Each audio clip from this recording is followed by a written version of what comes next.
Generally speaking, everything you do is for humanity. Why? Why are we worth it? Why do you care about the politics? Why do you care about multiplanetary species?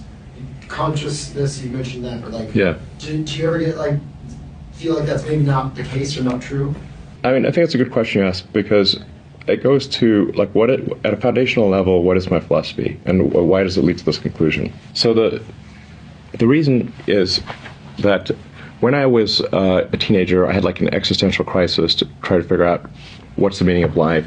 It doesn't seem to be any meaning. For me, at least, the religious texts, and I read all of them that I get my hands on, did not seem convincing. Then I started reading the philosophers. Be careful of like reading German philosophers as a teenager. It's definitely not going to help with your depression.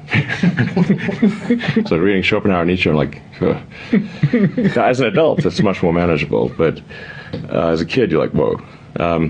So then I was like, man, I'm just like struggling to find meaning in life here. And then I read Hitchhiker's Guide to the Galaxy, and basically what Douglas Adams was saying is that we don't really know what the right questions are to ask. Like, the question is not what's the meaning of life. In the Hitchhiker's Guide to the Galaxy, Earth, it turns out, is a big computer and its goal is to answer the question, what's the meaning of life? And Earth comes up with the answer 42. This is where the 42 number comes from. Mm-hmm. And 420 is just 10 times 42. One order of magnitude. Yeah.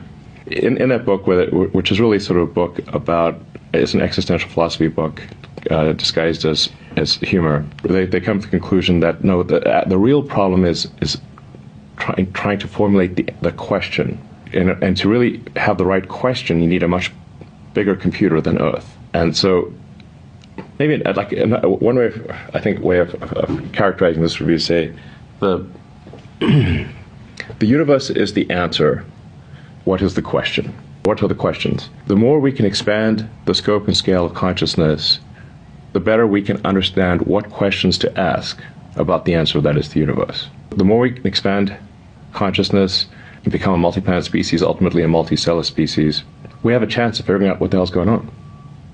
And so, and this is why I think we should have more humans and more digital, both biological and digital consciousness, and why we should become a multi-planet species and a multicellular species, is so that we can understand the nature of the universe.